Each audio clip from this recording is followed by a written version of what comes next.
Manila to Leyte pero hindi dumadaan ng Quezon Province at Bicol Region? Yan ang susubukan ko sa biyahe na to. Magmumotor ako pa Leyte mula Quezon City papuntang Kalubian Leyte nang hindi dumadaan sa Quezon Province, Bicol Region at kahit sa Samar. Ako ay babiyahe pa Batangas, patawid sa Mindoro, Panay Island, Negros, Cebu, patawid sa Leyte. 5 isla ang tatawirin, 5 barko ang sasakyan, at 8 probinsya ang madadaanan. Gusto mo bang subukan ang ganitong biyahe? Please like this video bilang suporta. Mag-subscribe kung hindi pa nakasubscribe at mag-comment kung taga saan ka at ang iyong kompletong pangalan para ma-shoutout natin sa susunod na video. At shoutout na rin sa mga maagang nag-comment sa ating part 1 vlog. Shoutout kina RJ Del Monte from Binakayan, Kawit, Cavite. Shoutout kay Ronald from Crossing, Katagdaan. Jeffrey Makalalag from General Trias, Cavite at Carigara, Leyte. Den Balois from Borongan City, Eastern Samar. Rex Bantasan from Montalban. Enceso Ruel from Pastrana, Leyte at UP Campus. Sug Breeder Lines Vlog from Zamboanga City. Bujong and Jerziel from Malabon. Corpin family from Biliran at Sitio Loy-A, Leyte, Leyte. Rafi Orias from Dulag, Leyte. Ned Paras from Olongapo. At Scorpion from Pasig, Iloilo. At kung gusto niyo naman magpa-shoutout, i-comment nyo ang inyong lugar kung taga saan kayo at ilagay nyo rin yung inyong kompletong pangalan. Ang susunod na babasahin kong shoutout next video ay yung meron lamang pong kompletong pangalan, apelido or kung anong pangalan yung ilalagay sa comment section. Welcome rito sa part 2 ng aking vlog, pauwi ng Kalubian, Leyte. At kung hindi nyo pa napapanood ang part 1 ay mas mainam na panoorin nyo muna. Tara at umpisahan na natin ang ikawalong biyahe ko mula Metro Manila papuntang Kalubian, Leyte via Western Visayas. Let's go!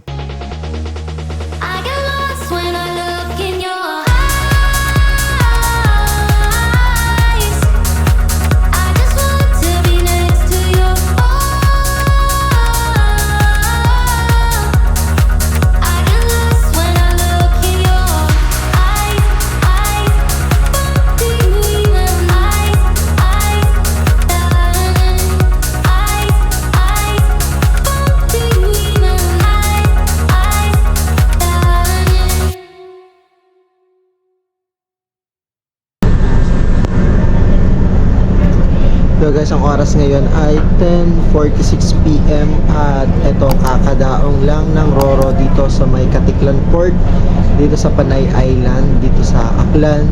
At tama nga no, 4 na oras yung biyahe ng Roro mula doon sa Rojas Port sa Mindoro papunta rito sa Katiklan. Dahil around 7 AM ang naging alis ng barko Roro doon sa Rojas Port sa Mindoro, sa Oriental Mindoro. Tapos eto at dito na tayo, padaong na yung barko Roro dito sa may Katiklan. At 4 na oras din yung tinagal, no? Medyo mas mabilis kumpara doon sa sinabing 4.5 oras o 5 oras ng mga staff nitong barko. So ayan, padaong na yung barko rito guys. Ayan, so dito na tayo sa Visayas, no? Kung kahapon ay binaybay natin ang ilang parte ng Mindoro tsaka ng Batangas, tapos nag-Mindoro tayo. Ngayon nandito na tayo sa Visayas region, particularly syempre dito sa Katiklan. So nakaka-excite lang na nakarating na ako dito sa Katiklan at ilang yun, kumbaga malapit na ako sa sikat na isla rito na Boracay.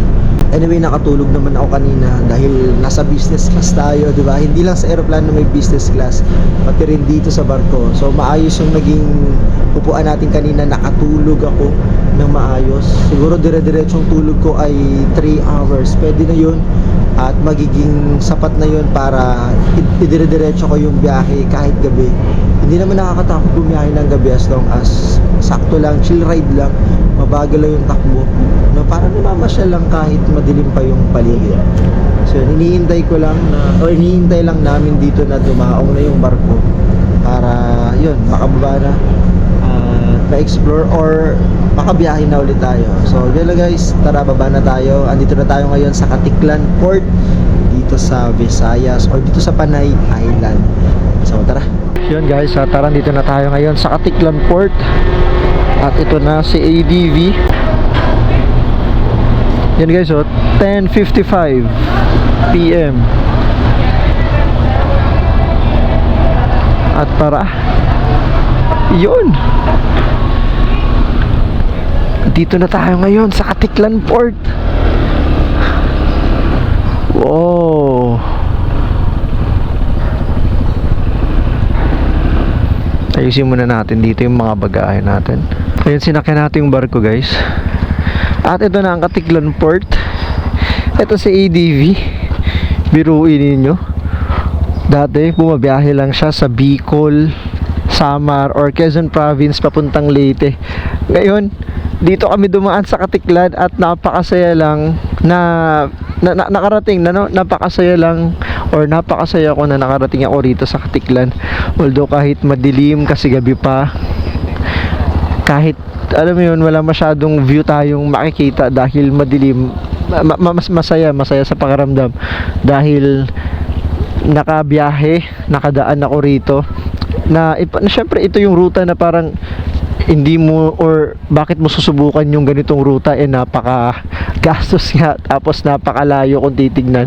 Pero hindi ko tinitignan dito yung gastos sa kalayo. Ang mahalaga, nakapunta ako sa isang lugar dito sa Pilipinas na hindi ko pa napupuntahan. Syempre masaya ako na nakapunta ako sa isang lugar na hindi ko pa napupuntahan, at ito dito sa Katiklan or dito sa Panay Island. Yo guys, at mula rito sa Katiklan Port ay babiyahe tayo ng nasa 5 hours siguro papunta dito sa isang port na malapit sa Iloilo o part na bato ng Iloilo. At ito yung port na sasakyan natin patawid naman dito sa Negros. So ayan, andito tayo ngayon sa Katiklan Jetty Port. At ito na guys, yung Boracay Island. Katapat na pala natin yung Boracay Island, o isa sa mga pinakasikat na isla sa buong mundo. At ayan, ang oras ngayon ay 11:30 PM. Dumaong itong barko ng around 11 PM. At ayun, maghahating gabi na at nakatulog naman ako ng maayos at nakapagpahinga naman ako ng maayos, kaya kayang-kaya nating biyahiin kahit gabi o madaling araw itong Panay Island para at least bukas na umaga, siguro mga 5 AM makasakay na tayo or makarating na tayo ng Port o Pier sa Iloilo para makatawid tayo dito sa Negros. So yun, kung tatansyahin natin, mukhang ito yata, kung tatansyahin ko, itong biyahe dito sa Panay Island ang isa sa pinakamahabang babiyahiin ko na. Dahil kung titignan natin, nag-ride out ako kahapon ng 12 midnight kahapon, nag-ride out ako sa Quezon City at nakarating ako sa Batangas Port ng mga 4 hours lamang ang aking binyahe. Tapos dito naman sa Mindoro, mula sa Calapan papunta sa Rojas ay nasa ganun din, around 4 hours din. Pero dito kay Google Map, ayon sa kanya, mula rito sa Katiklan papunta dun sa sunod na pier na sasakyan natin ay nasa 4 hours and 28 minutes. Pero tansyado lang naman yan. At syempre may mga pahinga rin akong gagawin, stopover, kaya aabutin siguro ng 5 hours lagpas pa yung magiging biyahe. Yun, so ano pang hinihintay natin guys? Biyahiin na natin to. Relax naman yung katawan ko, nakapagpahinga naman ng maayos. Nakatulog naman kanina sa barko. So yun, at umpisahan na natin ang biyahe na to. So yun guys, nandito na tayo sa Visayas region, Katiklan, Aklan, Panay Island, no? At nakakatuwa lang dahil first time ko syempre makarating dito kahit na gabi or wala masyadong view. Yun, masayang masaya ang puso ko na nakakarating ako sa mga ganitong klase ng lugar. At syempre sa tulong yan ng aking motor na si ADV 150, the legendary na kasama ko sa kahit saan mang biyahe. Yun guys, at tara, biyahin natin to ng gabi or madaling araw. Hindi naman nakakatakot, basta mag-iingat lang tayo lagi. Chill ride lang tayo, pasyal-pasyal lang sa bawat kalsadang madadaanan natin. Nakakatakot talagang bumiyahe sa gabi kapag kaskasero ka o wala kang disiplina, 'di ba? Pero pag nasa tamang paraan ka naman ng pagmamaneho, nasa ligtas na paraan ka ng pagmamaneho, hindi ka dapat matakot na bumiyahe sa gabi. Kasi hindi naman na ganun ka nakakatakot dahil may mga ilang mga bukas din naman na mga kabahayan dito, at may mga establishment din naman na bukas kahit anong oras sa gabi. Basta ang pinaka bottom line lang doon ay mag-iingat at magmaneho sa maingat na pamamaraan. Uy, ang ganda ng buwan. Ganda ng buwan no, half moon tapos color, ano ba siya? Parang color gold or orange na buwan. Medyo maambon guys, pero yaan mo na, part ng adventure ang ambon. Wag lang yung ulan, yung malakas. Driving down the highway, doing 95 alone. Trying to reach you, call you, but you won't come to the phone.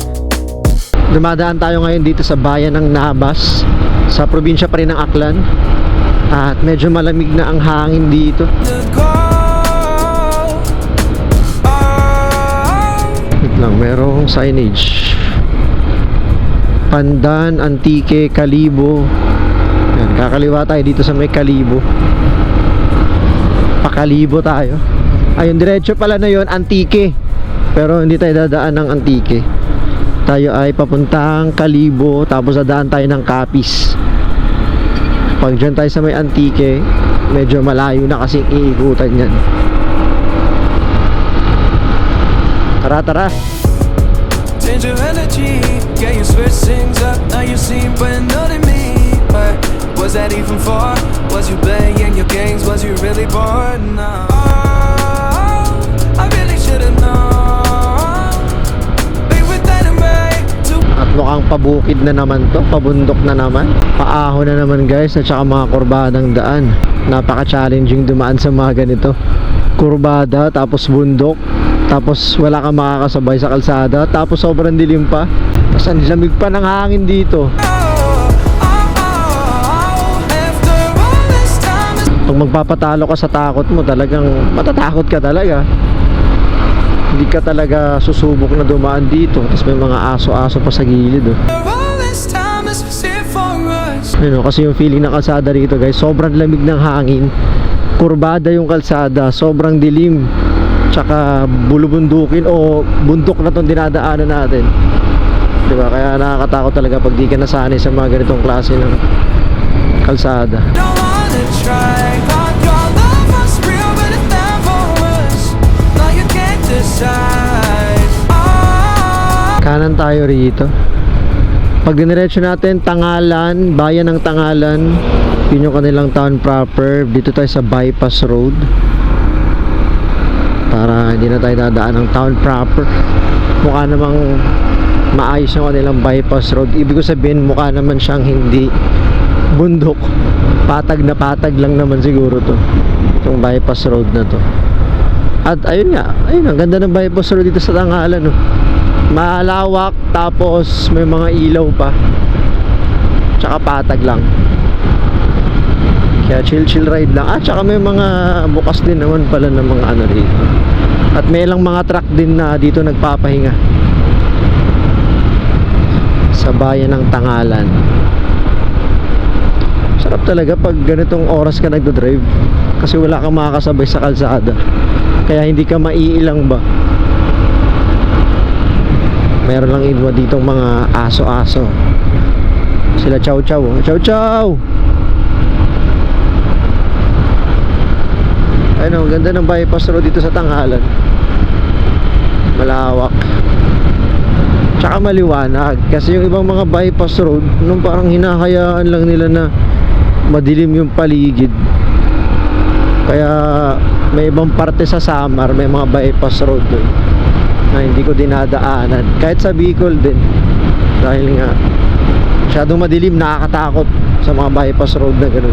Ganun lang kaikli. Tapos kanan lang tayo dito sa Nautical Highway ulit. Yan, kanan lang tayo rito. Sarado pa yung mga gasoline station dito. Tapos parang mga walang nakalagay na presyo. Ewan ko kung sarado sila dahil anong oras na, o sarado sila dahil wala silang tindang gas, no? So dito sa aking gas gauge, 2 bar yung nababawas mula sa pagkaka full tank. So malayo-layo pa ang mararating yan. Kaya tara guys, mahaba-haba pa ang gabi, o mahaba-haba pa ang madaling araw na to.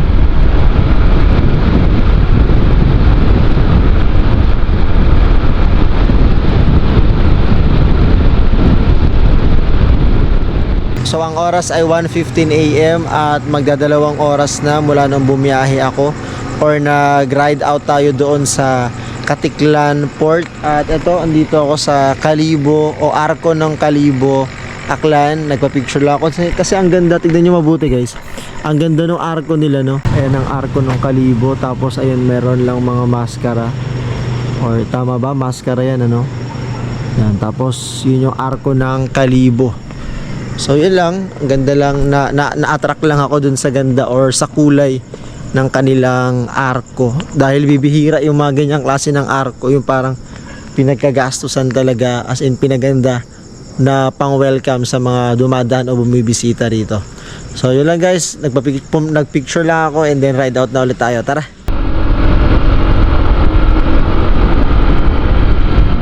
Guys, so bali huminto muna ako dito sa bayan ng Banga. Ayan, may 7-Eleven dito. Nakakatuwa talaga pag nakakita ko ng 7-Eleven kasi syempre parang may kadamay ka na merong gising sa mga oras na to. So ang oras pala guys, wait lang, tignan ko sa aking relo. Ang oras ay 1:33 AM at nandito ako ngayon sa bayan ng Banga. So napa-brewed coffee muna ako, purong kape muna tayo. Walang asukal, purong kape lang para mas feel natin yung kape, tsaka yun, mas ramdam natin na gising tayo. Although hindi naman ako inaantok kahit 1:30 AM na, dahil nga kanina nakapagpahinga naman ako dun sa barko mula sa Mindoro patawid dito sa Panay Island. Tsaka tignan nyo guys, dun sa may mga wire, ang daming mga ibon. So tara, kape muna tayo. Ayan, tapos may signage pala dito, pinakalagay dun, to Iloilo 146 kilometers pa. Grabe, sobrang layo para Iloilo mula rito.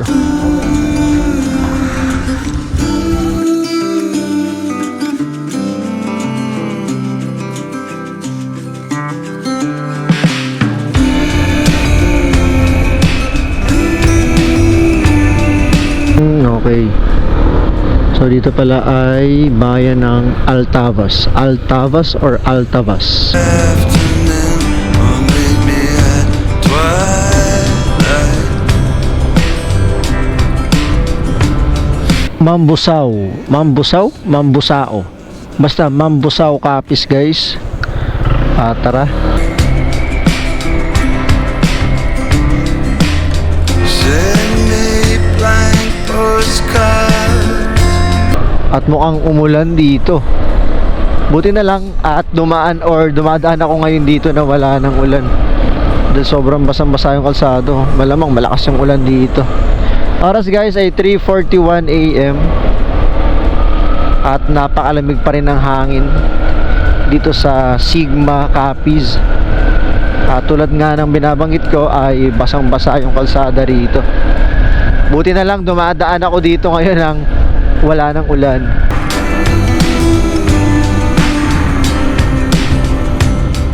Malapit na totally magliwanag guys. At 4 kilometers na lang makakarating na tayo sa pier o sa port. Ano kaya ang mangyayari sa akin doon? Mag-aantay na naman ba kaya ako ng ilang oras o makakasakay na ako agad papunta o patawid ng Negros? Ganda ng kulay ng kalangitan, no? Kulay gold, kulay orange, basta parang ganun. Let's go to the carnival. You can cut me in half. I'll do anything for love. Morning po, dito po ba yung pasakay patawid po sa Negros? Diretso lang po. Thank you po. Muna na karolar dahil lang sila. Salamat po. Ang kalsada papasok dito sa pier na to ay medyo parang paliblib lang. Kaya feeling mo hindi siya, or parang feeling ko tuloy kanina naliligaw ako. Kaya nagtanong ako dun sa dalawang residente rito. Ayun, malapit na tayo, 400 meters. They kiss your feet. Snowballs to your breath.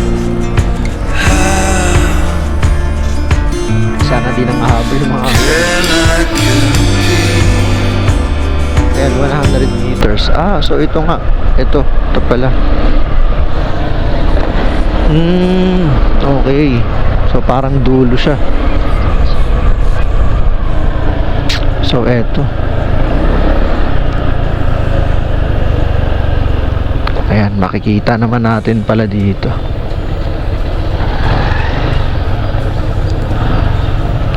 So ito na yung port. Ito na yung Ahoy Port.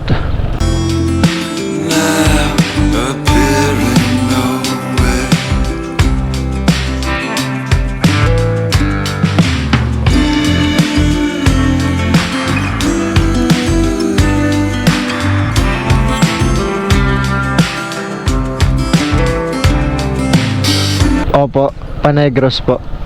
9 AM pa siya. 9 AM pa. Ah, sige po. Kasi nakalis na yung 5 first trip. Magpalista muna dyan sa Lidigard yung Sayang. hanggang maghintay. Saan po? Yung main dress na yan. Okay, sige po. Salamat po. Yun guys, nakaalis na daw yung 5 AM, pa 9 AM na lang daw ang meron o yung susunod. Sayang, di ako nakaabot sa 5 AM. Yun, at good morning sa ating lahat guys. Ang oras ay 5:35 AM. Nakarating ako rito sa may Ahoy, Iloilo Port. So dito ako sasakay patawid ng Negros, pero dahil ang oras ay 5:35 na, ang next daw na biyahe na ng Roro ay 9 AM. So mag-aantay ako dito ng 3.5 oras para makasakay sa port. Yung first trip kanina 5 AM din ako nakaabot. So sa Katiklan kanina, sa Katiklan Port ay umalis ako doon ng around 11:30 PM at nakarating ako dito sa Ahoy sa Iloilo ng 5:30 AM. So nasa 6 hours din yung binyahe ko, sapagkat may part kasi sa Capiz or dun sa Aklan yata na mahaba rin naman yung aking ginawang pahinga. Mga 40 minutes yun dun sa may 7-Eleven. So yun, mag-aantay ako dito ng mga 3 hours and 30 minutes bago makasakay o bago dumating man yung Roro. Kaya ito si ADV na gamit kong motor, the legendary motor para sa akin. Dahil ang dami na niyang napuntahan, no? Dito sa Ahoy Port, regular naman yung ano rito, yung biyahe ng Roro. At marami rin dito mga pumupuntang mga truck para tumawid papuntang Negros. Ang alam ko, 1 oras lang o 1.5 oras lang yung biyahe ng Roro mula rito sa Ahoy papunta sa may Magalona sa Negros. So mag-aantayan na lang tayo dito. Mag-aantayan na lang ako ng mga 3 oras pa bago makasakay sa port. Anyway, ang ganda ng umaga rito sa Ahoy, sa Iloilo. Malamig pa rin, kaya buti na lang dala ako dito nung jacket ko.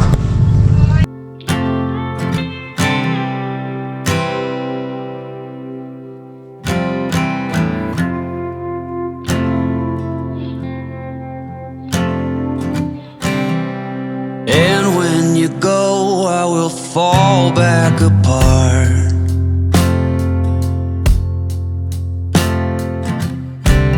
Find pieces of me all over the yard.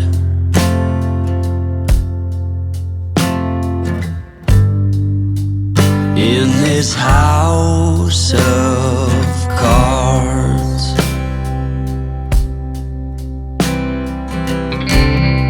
She says, hey man, there were just too many. Yan guys, at dito sa Ahoy Port, dito sa may Iloilo ay after 3 hours na paghihintay ay nandito na yung barko. Kaya tara. At ito, inabot na ng sobrang init dahil ang oras ngayon ay 8:45. So sakay na tayo dun sa barko para syempre masikaso na natin at makapagpahinga pa tayo doon. Tara. Should say. Sasakay na tayo sa ikatlong Roro. Tapos pagtawid natin ng Negros, try kong mag-ikot-ikot pa doon sa Bacolod. Pasyal-pasyal muna ako para masulit ko yung biyahe na to. So dito pala guys sa Ahoy, ang binayaran natin sa pagsakay sa Roro ay 488. Yung binayaran natin 488 kasama na lahat yon, driver tsaka terminal fee.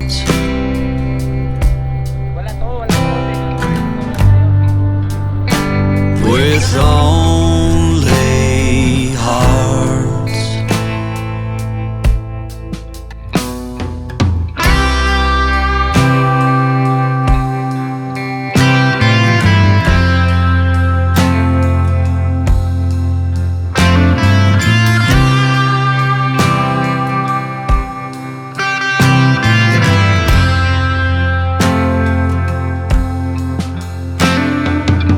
Okay.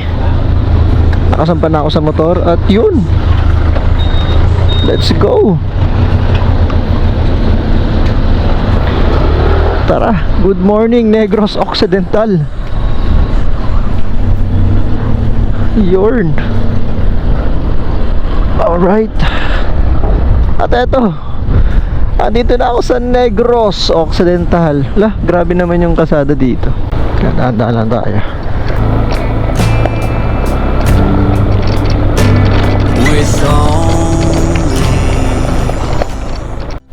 At ayusin ko lang itong aking gamit guys, dahil itong camping chair ay ilalagay ko dito kasama ng tripod at ng camping table. So i-set up ko lang to. Tapos itong bag ay tatalian ko, dodoblehan ko nito para hindi siya gumalaw-galaw at hindi malaglag. Yun, at natali na natin. Ayan, natali na natin. Yun, so andito tayo ngayon sa EB Magalona. Ayan, EB Magalona, Enrique B. Magalona dito sa Negros Occidental. So tayo ay pupunta, wait lang, lakasan ko yung brightness. Yan, so dito tayo pupunta talaga guys sa Escalante City. Diyan tayo tatawid ng barko papuntang Tabuelan sa Cebu. Pero dahil nandito na rin tayo sa Negros, ay side trip muna tayo dito sa Bacolod. Yan, Bacolod. Diyan tayo magtatanghalian mamaya. Maghahanap ako ng masarap na inasal dyan, yung mga authentic na inasal. Tapos try ko rin puntahan itong The Ruins dito sa may Talisay naman to. Bago mag-Bacolod, Talisay City muna. So The Ruins, pupuntahan ko rin yan para at least no, side trip muna tayo kasi nandito na tayo sa Negros at hindi naman ako talaga dumadaan dito, para kahit pa paano masulit ko yung biyahe na to. So yun lang guys, tara.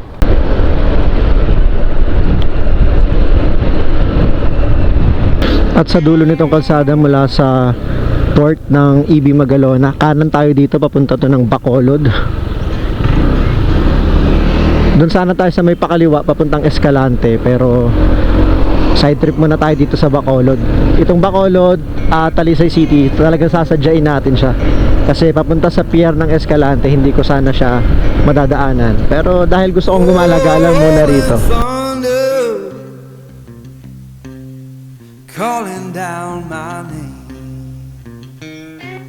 Yan, so hinto muna ako dito saglit sa may napakalawak na tubuhan. Di ko alam kung ilang gaano kalayo yan doon. Tsaka dito, papalipad lang ako ng drone para makita ninyo yung view. Alright?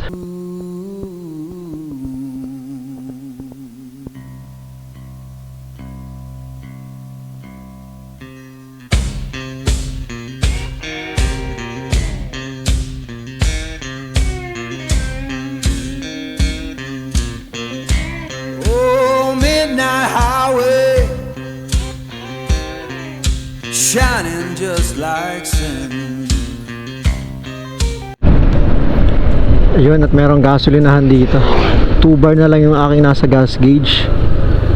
Maggas muna tayo dito. 96.70 pesos per liter. 617 pesos guys. Ang 6.38 liters dito, grabe talaga. Ang kate ng gastos talaga. Where you're coming from. Why don't you hear me wonder?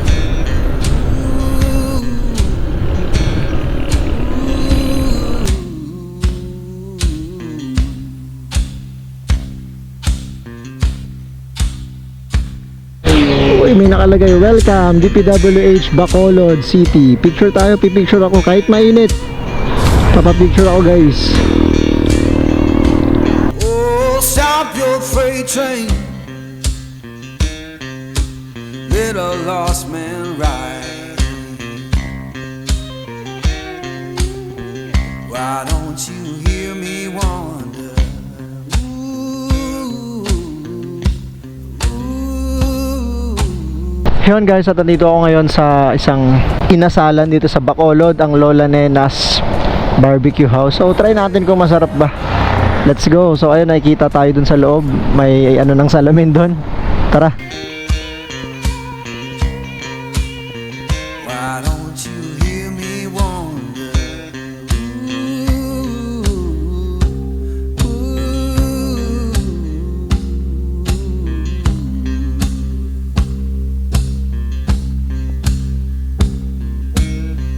Who've been whispering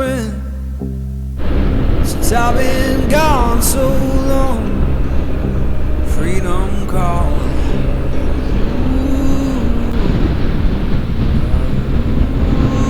Alright, ito na yung The Ruins, guys.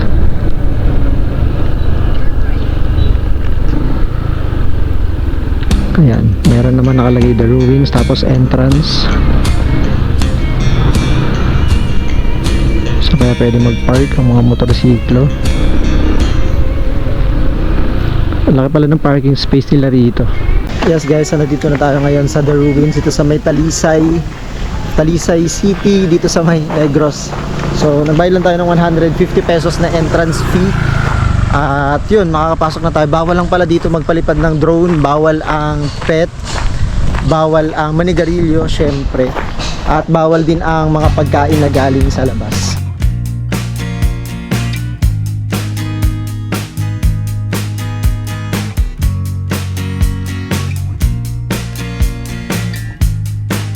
So nandito tayo ngayon sa The Ruins, ito sa Talisay City, Negros Occidental. At itong nasa likod ko, ito yung tinatawag na The Ruins. Ito ay inahalintulad ng Taj Mahal sa India. Bakit? Sapagkat ito ay isang mansion. Yes, ito ay isang literal na bahay guys. At ipinatayo ito noong 1900s at ipinatayo ito ni Don Mariano Ledesma Lacson. Pinatayo niya yung mansion na to bilang paalala or pag-alala sa kanyang namatay na asawa dahil sa pagbubuntis. Yung asawa niya kasi ay isang Portuguese at ang pangalan ay Maria Braga Lacson. At noong World War II, meron palang kaakibat na history ito sapagkat ito ay ginawang military base ng mga Hapon pero sinadyang sunugin, kaya natira na lang yung estruktura nung gusali o nung mansyon dahil sinadya itong sunugin ng World War II para hindi mapakinabangan ng mga Hapones.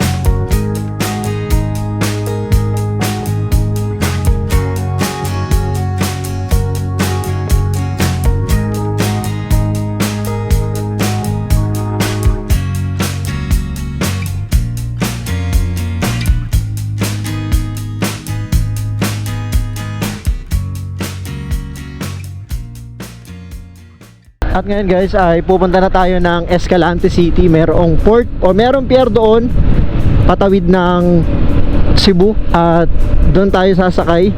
So ang oras ngayon ay 3:23 PM ang oras o ang tagal ng biyahe mula rito sa Talisay City papuntang Escalante ay nasa 2 hours kung dire-diretsohin natin. So siguro mga bago mag 6 PM ay makakarating na tayo ng Escalante City. Tara.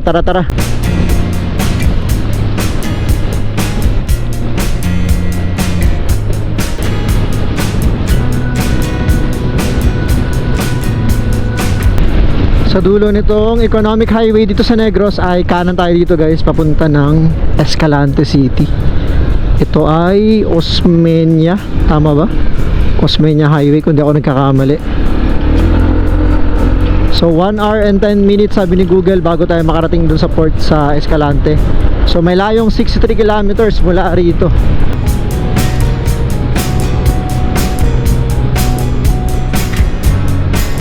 Oh, may arko. Anong bayan kayo nakasulat dyan? Lungsod ng Victorias. Grabe rito, papuntang Escalante. Ang ganda na kalsada. Tapos parang kanina pa may electric fan. Sobrang lakas ng hangin. Kaya hindi natin dama yung init dito dahil sobrang lakas ng hangin. Yun nga lang, medyo nag-iingat lang ako dahil kapag may sobrang lakas ng hangin nga, yun nga, tinatangay yung ako habang nagdodrive. Na para bang nilalabanan ko yung hangin, yung direksyon ng hangin.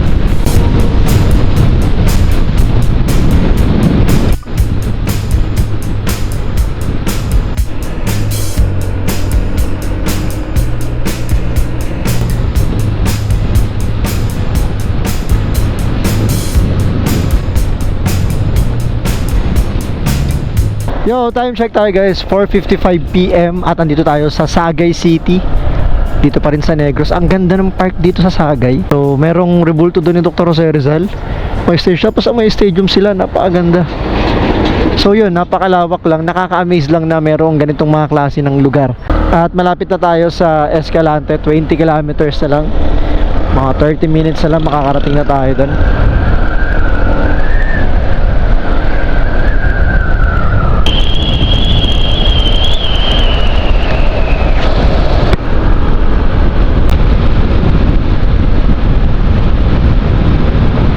Yun, at isang magandang hapon sa ating lahat guys. Ang oras ay 5:12 PM at nandito tayo ngayon sa Escalante City, dito sa Negros, at ilang kilometro na lang, mga 9 kilometers na lang ay mararating na natin yung Danau Port. Tatawid na tayo papuntang Cebu, o mararating na natin yung port patawid ng Cebu. So uminto muna ako dito sa 7-Eleven para uminom ng tubig dahil 2 oras na tayong bumabiyahe mula doon sa Bacolod City mula kanina.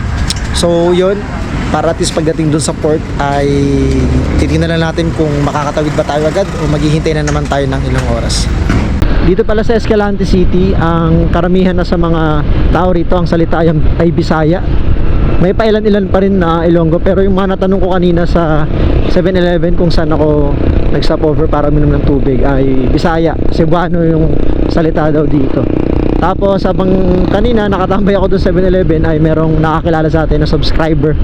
Bro, kung napapanood mo tong video na to ngayon, comment mo dyan sa comment section yung ating subscriber na nanghingi ng sticker. Binigyan natin ng 2 sticker. So nakakatuwa o masaya sa puso pag merong nag-approach sa atin na subscriber mismo, tapos mula sa iba't ibang lugar pa, tulad dito sa Escalante City. So yun guys, at 6 kilometers na lang ay makakarating na tayo sa Danau Port. Sana may masakyan tayo agad, no? Ayan, kanan lang tayo dito.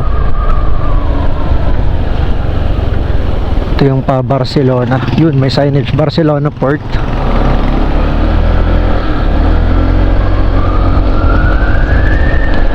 Pagkalapit lang naman yung Danau Port tsaka Barcelona Port. Sa Danau Port pala, mga cargo lang doon. Tapos sa passenger tsaka sa private vehicle port dito sa may Barcelona. Jesus. Para saan, sir? Number? Sige po. Okay na po ito? Daling ko po dun? Okay. Yun guys, so dito sa Barcelona Port ay pinakailangan man natin kumuha nitong vehicle entry log. Tapos may ibibigay sa ating number.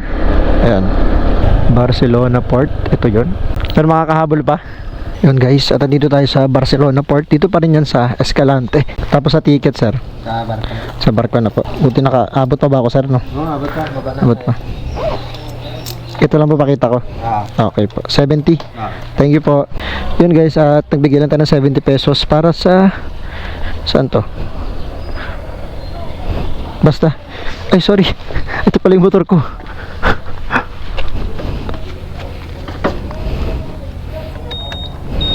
At doon na daw sa barko ang bayad. Buti na lang nakahabol tayo. Ang oras ay 5:57, mag-alas 6. Yun.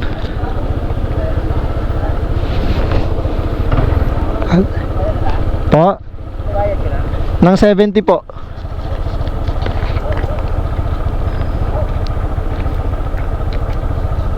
Okay na po. Sa barko na, sir, ano? Thank you po. Yun, nandito tayo sa Barcelona Port, dito sa Escalante City.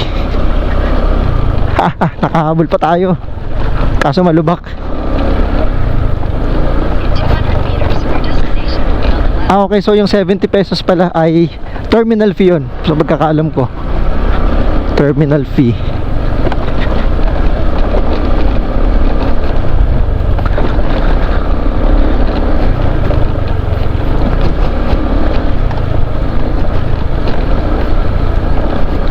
Medyo malubak lang, tapos may aso pa. Ano ba naman yung aso? Nagpapadali na ang aso eh.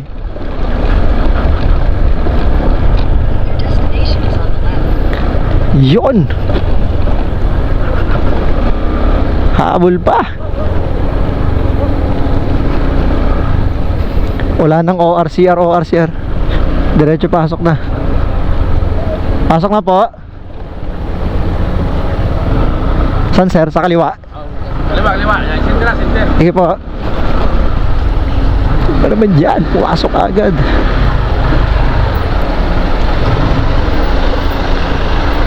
Mabilisang sakay lang dito. Ganun lang. Yun, nandito na tayo sa barko, sa Escalante. Tapos ito,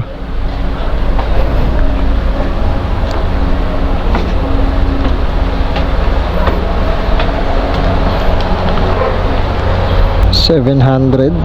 Okay na to, sir? Sige po, thank you. Yo guys, so 700 pesos mula rito sa Escalante. 700 pesos dito sa Escalante, patawid ng Cebu. Yun, tapos 3 hours daw yung biyahe.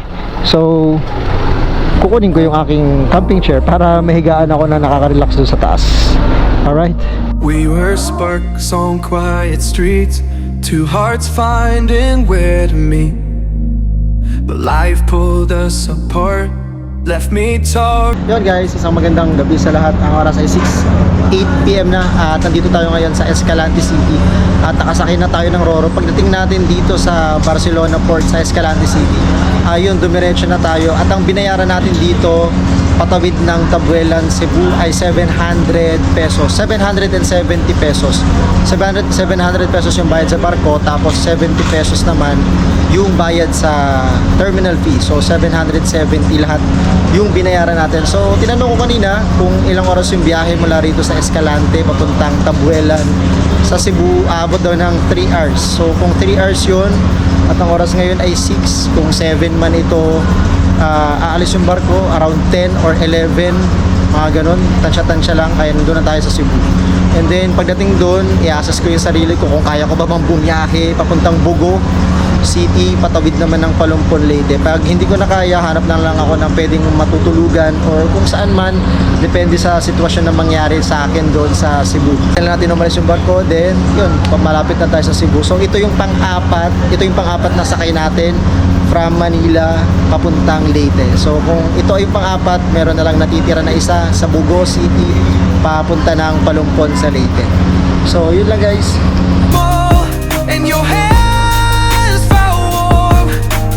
Take me back to the start, if only for a moment. Hi guys, magandang gabi sa inyo lahat at nakalipas ang halos 3 oras na biyahe mula sa Escalante City sa Negros Occidental. Ayun, dito na tayo ngayon sa Tabuelan, Cebu. So nasa Cebu na tayo. Ang oras ngayon ay 8:53 PM. So mag-alas 9 na rin. Hindi naman umabot ng 3 oras pero halos 3 oras yung naging biyahe.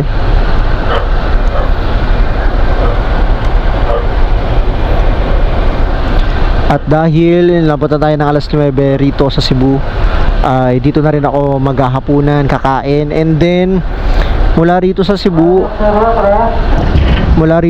ay meron na lamang lagpas 1 oras bago tayo makarating o bago tayo makapunta dun sa Bugo sa Cebu pa rin, para yun, doon naman tayo tatawid papuntang Palumpon, Leyte.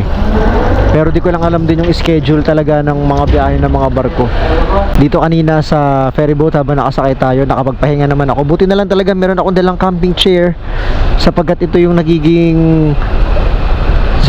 nagiging pahingahan ko, dahil syempre sa mga ferryboat hindi naman natin alam yung mga upuan na magagamit natin, at saka minsan walang space din talaga. So buti na lang talaga, malaking bagay para sa akin itong camping chair. Pwede na ya?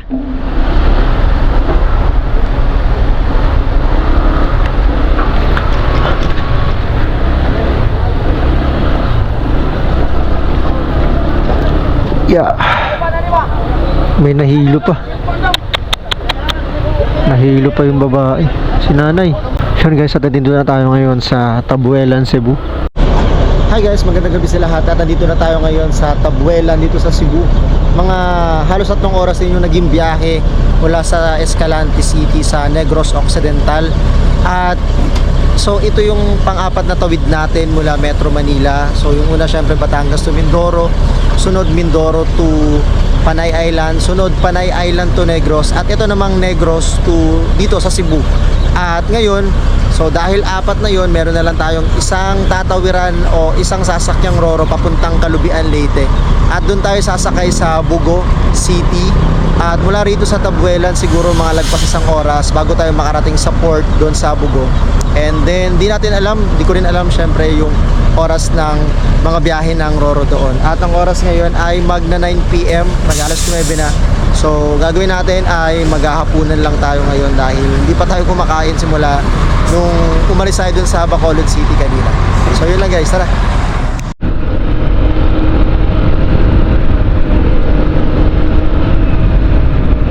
Parang nung nakarang araw lang, nasa Batangas pa ako, galing pa ako ng Quezon City.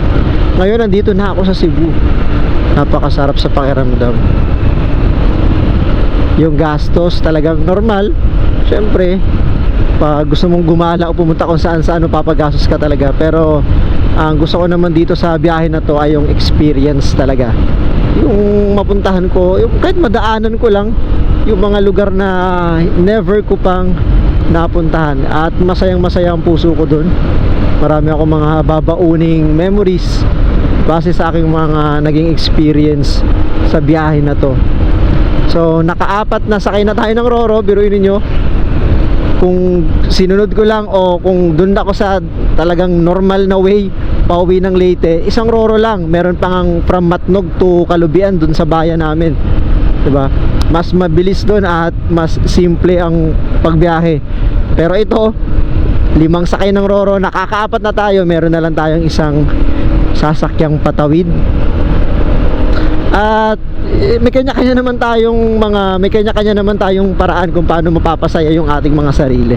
At yung ginawa ko, isa sa mga paraan na mapapasaya ko yung sarili ko, na parang mabibigyan ko ng reward yung sarili ko, na mabibigyan ko ng pagkakataon yung sarili ko na maging masaya sa ganitong bagay, yung pagbabiyahe-biyahe, pagpunta sa ganito ganyan, pagmumotor.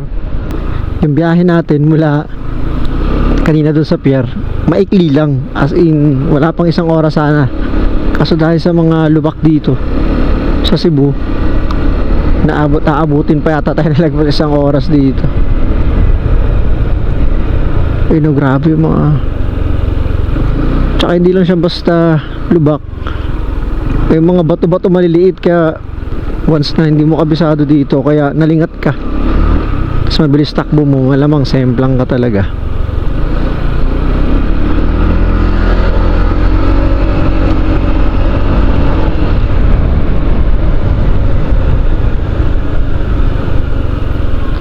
Ito,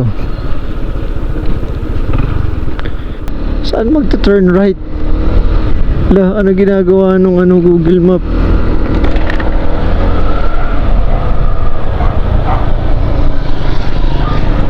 Pinapa-turn right tayo doon, wala namang kalsada.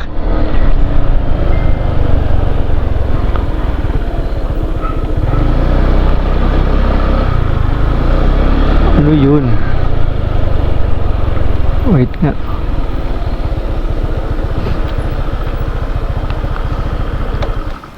Pinapa-turn right tayo ni Google Map. Wala namang turn right dun.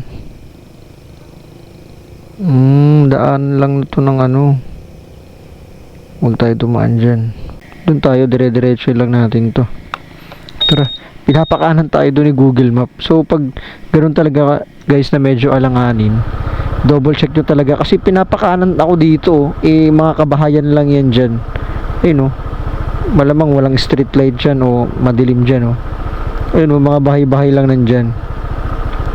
Pinapakanan tayo dun, pero hindi natin susundin si Google Map.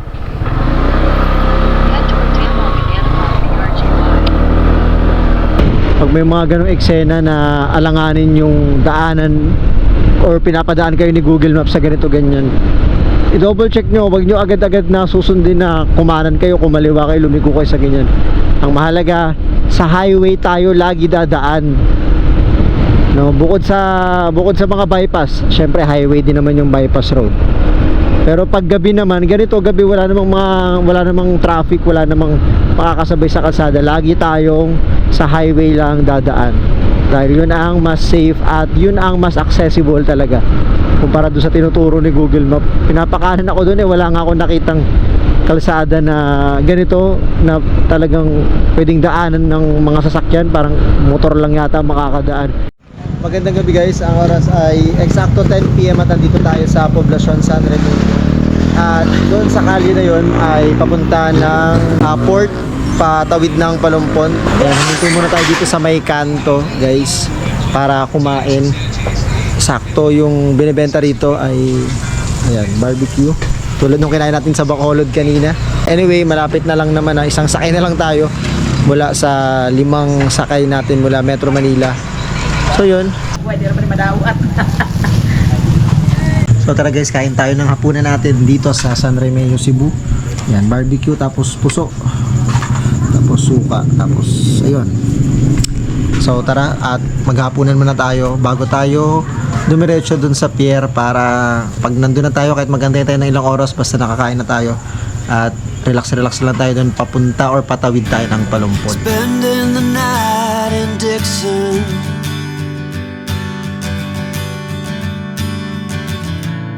60-odd miles from a plan. Is it too late to learn to listen?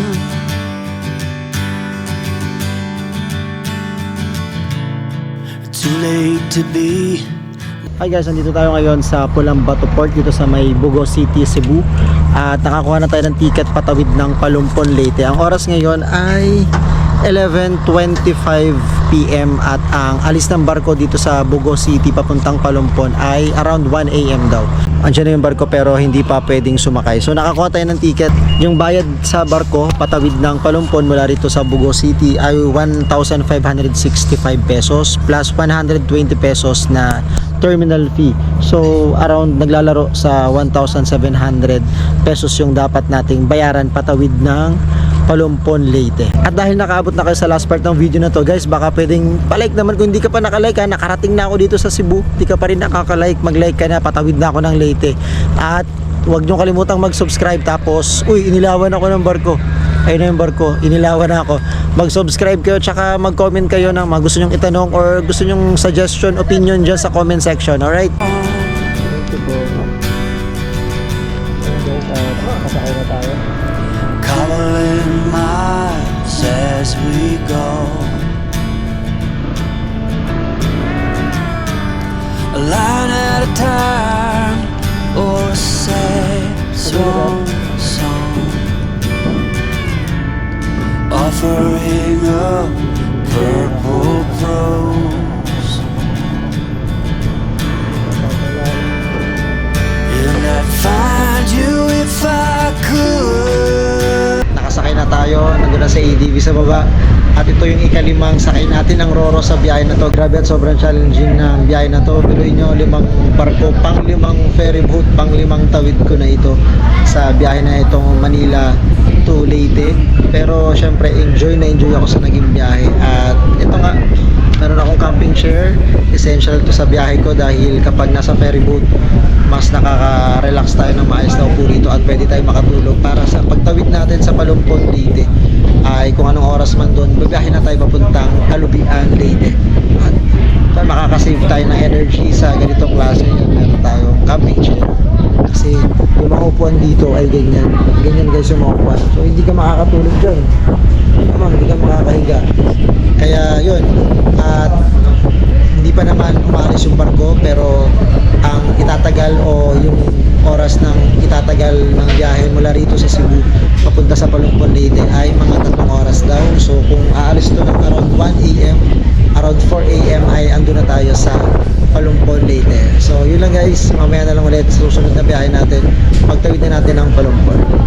Yun guys, at after 3 hours na biyahe, dito na tayo. Nakarating na tayo rito sa Palumpon, Leyte mula doon sa Bugo Port sa Cebu. So 3:35 AM, Palumpon, Leyte na tayo. At ito na yung huling pagtawid natin ng barko sa biyahe na to.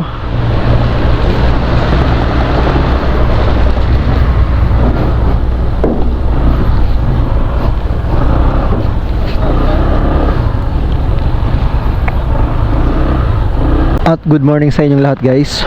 Ang oras ay 3:54 AM. Andito tayo ngayon sa Palumpon, Leyte. Dumaong na yung barko at andito na tayo sa mismong bayan ng Palumpon mula tayo sa Bogo City kanina sa Cebu. So, dumating or dumaong yung barko around 3:30 AM. So, nakalabas tayo ng barko around 3:40 AM. So ngayon ay 3:55 AM dito tayo sa Palumpon. At mula rito sa Palumpon guys ay babiyahin na lamang tayo ng mga nasa 2 hours para makarating tayo dun sa mismong destination ko sa rides ito papuntang Kalubian, Leyte. Bago natin ipagpatuloy ito dahil sa Palumpon, Leyte na tayo, please like this video kung umabot ka sa video na to at mag-comment sa ibaba at syempre huwag mo kalimutang mag-share at mag-subscribe. So ano pang hinihintay natin? Tara na!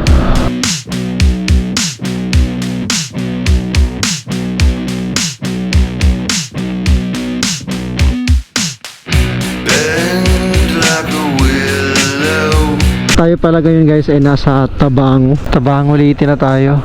Pero may 7-Eleven ako nakita at magkakape muna ako rito. Kakape lang ako dito sa may 7-Eleven dito sa may Tabango.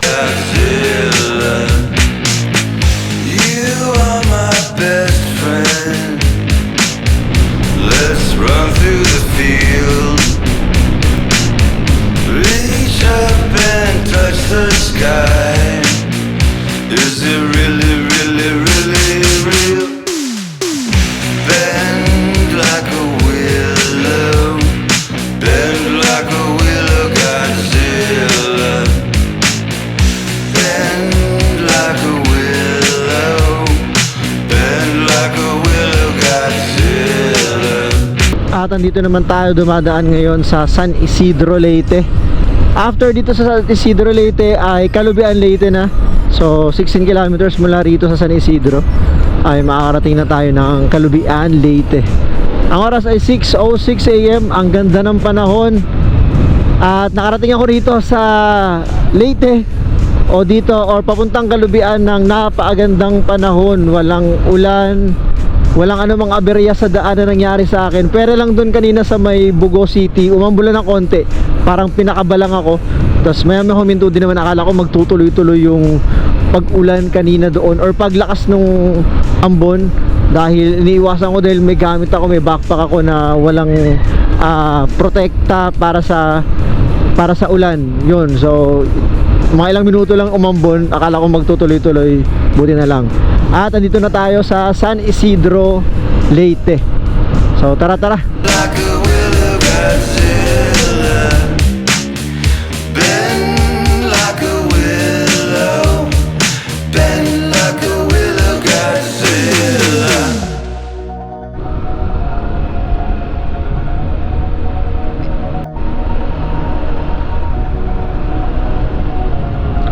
Barangay Tagharigi. All this time. Yun, at nandito tayo ngayon sa intersection. Itong diretso pa kaliwa ay papuntang Kalubian proper, yung pakanan papunta ng Leyte. Dito tayo sa kaliwa, pa Kalubian proper na. But you weren't really mine, just something to do. Thought I never knew. No surprise, but nevertheless, I'm still stuck in self-defense. No surprise, but nevertheless, I get lost when I look in your Yun, good morning guys. Andito na tayo ngayon sa Kalubian at ito na yung destination ko sa biyahe na to mula Metro Manila papunta rito sa Kalubian, Leyte. Pero 'di ba, na-try ko yung bagong ruta at or ewan ko lang kung magugustuhan niyo yung ruta na tinahak ko o dinaanan ko papunta dito sa Kalubian, Leyte. Kaya naman shout out sa mga subscribers natin dyan sa YouTube at followers natin sa Facebook na gagawan ko ng separate video yung about sa mga ilang mga information na dapat nyong malaman kung magkano yung total na gastos ko sa biyaheng ito, sa ruta na ginawa ko, sa 5 beses sa pagsakay ng barko, sa kung magkano ang nagastos ko sa gasolina at ilang litro yung nakonsumo ko. Alright. no surprise, but nevertheless, I'm still stuck in self-defense. Makalipas ang 2 araw at 55 oras na biyahe ay narating ko na ang Kalubian, Leyte. tinawid ang 5 mga isla, Mindoro, Panay, Negros, Cebu at Leyte. Masaya ako dahil isa ito sa mga pangarap kong gawin. Kahit kung may pagkakataon kayo sa buhay, subukan nyo ang mga bagay na gusto nyo habang kaya nyo pa. Kaya't maraming salamat sa pagsama sa akin sa biyahe na to. Sana ay suportahan nyo ako sa pag-subscribe, pag-like and share ng video. Huwag nyo rin akong kalimutang i-follow sa aking Facebook page. Hanggang sa susunod na biyahe, paalam at ride safe sa lahat.